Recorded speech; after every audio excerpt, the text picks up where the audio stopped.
رہتی دنیا تک کے لیے، قیامت تک کے لیے، ساری مخلوق کے لیے، ساری انسانیت کے لیے ہدایت کا سرچشمہ ہے۔ ہدایت قرآن مجید سے لوگ قرآن مجید کو پڑھنے کے بعد ہدایت حاصل کرتے ہیں۔ اسی قرآن مجید کو اللہ تبارک و تعالی نے آسمان دنیا پر، لوح محفوظ سے آسمان دنیا پر یکبارگی نازل فرمایا رمضان میں، اور پھر آسمان دنیا سے اللہ کے نبی صلی اللہ تعالی علیہ وسلم کے قلب اطہر پر تھوڑا تھوڑا کر کے 23 سال کی مدت میں نازل فرمایا ہے۔ اندازہ لگائے قرآن مجید کو کتنی امپورٹنس حاصل ہے۔ لہٰذا رمضان آتے ہی ہمیں قرآن مجید کی تلاوت کرنی چاہیے، اور قرآن مجید اپنے بچوں کو پڑھانا چاہیے، کثرت سے قرآن مجید پڑھنا چاہیے۔ اچھا، بعض لوگوں میں یہ غلط فہمیاں ہیں کہ قرآن مجید بہت سے موقعوں پر تو صحیح پڑھنے کی کوشش کی جاتی ہے، لیکن جیسے ہی رمضان آتا ہے، رمضان میں تراویح کی نماز ہوتی ہے، اس موقع پر ہم قرآن مجید کو صحیح نہیں پڑھتے۔ ہمیں یہ کوشش ہوتی ہے کہ ہم 1 گھنٹے میں 3 پارے پڑھ لیں، 4 پارے پڑھ لیں، 2.5 پارے پڑھ لیں سورہ بقرہ، پھر وہاں کمپٹیشن چلنے لگتا ہے، وہاں مسابقہ اور مقابلہ ہونے لگتا ہے، ایک دوسرے سے موازنہ ہونے لگتا ہے کہ بھائی فلاں حافظ صاحب تھے، انہوں نے 1 گھنٹے میں 3.5 پارے پڑھ دیے، آپ نے تو 1 ہی پارہ پڑھ دیا۔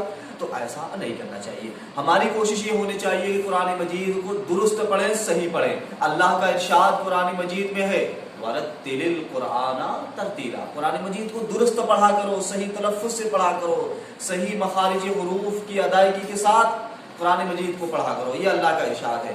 اللہ کے نبی صلی اللہ تعالی علیہ وسلم نے یہ ارشاد فرمایا زَيِّنُوا الْقُرْآنَ بِأَصْوَاتِكُمْ، قرآن مجید کو عمدہ آواز کے ساتھ، اپنی آواز کے ساتھ مزین کرو۔ تو اب ہماری ذمہ داری بنتی ہے قرآن مجید کو عربی لہجے میں پڑھیں۔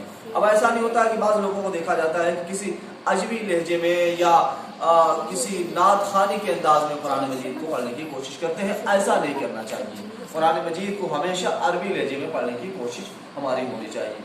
اب ہماری کوشش یہ بھی ہونی چاہیے کہ ہم جیسے قرآن مجید کو باقی مہینوں میں، باقی دنوں میں صحیح پڑھانے کی کوشش کرتے ہیں، رمضان میں جب ہم تراویح کی نماز پڑھائیں اس وقت بھی ہم قرآن مجید کو صحیح پڑھنے کی کوشش کریں۔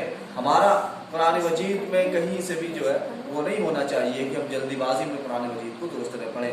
آپ نے حدیث کی کتابوں میں اور خود بہار شریعت وغیرہ میں پڑھا ہوگا یہ چیز۔ بہار شریعت میں علامہ صدر الشریعہ رحمۃ اللہ تعالی علیہ نے لکھا بھی ہے کہ اگر کسی نے زا کو زال پڑھ دیا، زا کو زا پڑھ دیا، یا عین کو حمزہ پڑھ دیا، یا اس طرح سے حروف کی تبدیلی آپ نے کر دی تو نماز ہوگی ہی نہیں۔ تو کیا یہ مسئلہ صرف غیر تراویح میں ہے؟ ایسا تو نہیں ہو سکتا۔ لہٰذا ان لوگوں کی بھی ذمہ داری بنتی ہے کہ جو حفاظ کا سلیکشن کرتے ہیں، اچھے حفاظ کا سلیکشن کریں۔ باقی چیز جس طرح سے دیکھی جاتی ہے، کم سے کم یہ چیز ضرور دیکھیں کہ قرآن مجید کو درست پڑھ بھی رہا ہے یا نہیں پڑھ رہا ہے۔ قرآن مجید کو صحیح پڑھنا یہ بالکل ضروری ہے اور اللہ کا ارشاد ہے۔ لہٰذا ہم اپنے بچوں کو صحیح قرآن مجید پڑھنے کی کوشش کریں، اور خاص طور سے مدنی قاعدہ اگر ہم اپنے بچوں کو پڑھائیں گے تو انشاءاللہ اس کی برکت سے اس کی زبان ٹوٹ جائے گی، اور جب زبان ٹوٹ جائے گی تو بچہ قرآن مجید کو صحیح پڑھے گا۔ اور میں یہ کہنا چاہتا ہوں تمام لوگوں سے کہ جس طرح سے آپ باقی چیزوں میں بڑی کوشش کرتے ہیں، محنت کرتے ہیں، اور قرآن باقی چیز میں ان کو ایکسپرٹ، اپنے بچوں کو ماہر بنانے کے لیے، مہارت تامہ ان کے اندر پیدا کرنے کے لیے آپ بڑی کوشش کرتے ہیں، آپ ان کو کوچنگ پہ بھیجتے ہیں، آپ ان کو اسکول بھیجتے ہیں، آپ ان کا ٹویٹر لگاتے ہیں، ٹیوشن کراتے ہیں، اسی طرح سے آپ قرآن مجید کے لیے بھی کریے۔ یہ چیز الحمدللہ بہت سے لوگ تو میرے خیال میں ساؤتھ انڈیا میں کرا رہے ہیں، حیدرآباد وغیرہ میں یہ ماحول ہے، اور مصر وغیرہ کا بڑا اچھا ماحول ہے کہ 5 سال تک بچوں کو کسی قرآن مجید پر مہارت پیدا کرنے کے لیے ان کی جد و جہد ہوتی ہے۔ لہٰذا ہم بچوں کو اچھا قاری بنانے کے لیے ہمارے یہاں اچھے نعت خواں بھی ہو جاتے ہیں، ہونا چاہیے، منفرد خواں ہو جاتے ہیں، ہونا چاہیے الحمدللہ، اور بھی ہو جاتے ہیں، لیکن قرآن مجید کا صحیح پڑھنے والا اور بڑے اچھے قاری نہیں ہو پاتے۔ ہمارے یہاں تو دیکھ لیں کہ باقی سب کچھ ہو جاتا ہے، لیکن قرآن مجید کو صحیح پڑھنے والے، اور جیسے باقی چیزوں میں ہم مسابقہ کرواتے ہیں، ہم کمپٹیشن کرواتے ہیں، تو ہماری کوشش یہ بھی ہونی چاہیے کہ ہم قرآن مجید پر بھی مسابقہ کروائیں اور لوگوں کو دلچسپی پیدا کرائیں۔ اور الحمدللہ ہماری خانقاہ برکاتیہ ابارہ شریف الحمدللہ وہ اس فیلڈ میں بڑی مسلسل محنت کر رہی ہے، اور وہ ہر سال اس پہ جو ہے مسابقہ کرواتی ہے، اور الحمدللہ اس میں فرسٹ پرائز فرسٹ انعام جو دیا جاتا ہے وہ الحمدللہ عمرہ کے لیے بھیجا جاتا ہے، بغداد شریف کا ٹکٹ ان کو دیا جاتا ہے.